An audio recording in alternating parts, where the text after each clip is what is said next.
বিএনপির জন্মই হয়েছে ক্রাইসিসের মধ্য দিয়ে এবং সবসময় ক্রাইসিস ফেস করেই বিএনপি সামনের দিকে এগিয়েছে। বিএনপির প্রতিষ্ঠাতা শহীদ রাষ্ট্রপতি জিয়াউর রহমান শাহাদাত বরণ করার পরে বিএনপিকে তছনছ করে ফেলা হয়েছে।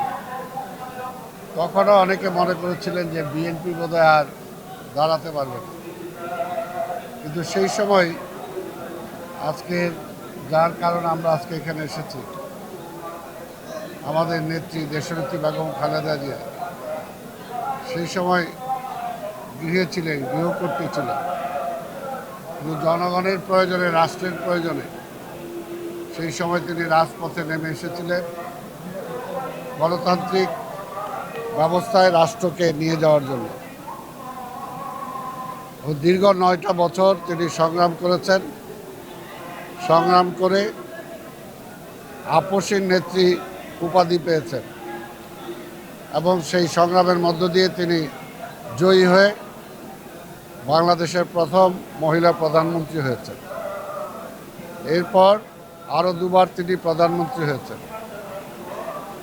এটা হলো তার আন্দোলন, সংগ্রাম, ভালোবাসা জনগণের, তার প্রতিদান। ঠিক তেমনি একটা সময় আওয়ামী লীগ মনে করেছিল যে বেগম খালেদা জিয়াকে যদি শেষ করে দেয়া যায়,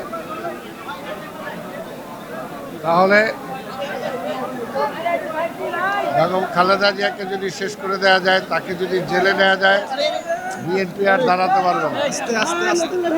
কিন্তু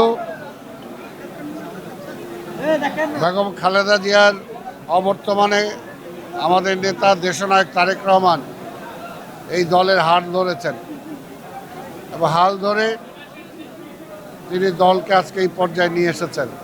তাই আল্লাহর কাছে আমরা শুকরিয়া আদায় করি যে একদিক দিয়ে তিনি বেগম খালেদা জিয়াকে তার কাছে নিয়ে গিয়েছেন, আবার আরেক দিক দিয়ে বেগম খালেদা জিয়া থাকা অবস্থায় আমাদের একজন নেতা তিনি প্রতিষ্ঠিত করে দিয়ে গিয়েছেন, সেটা হলো দেশনায়ক তারেক রহমান।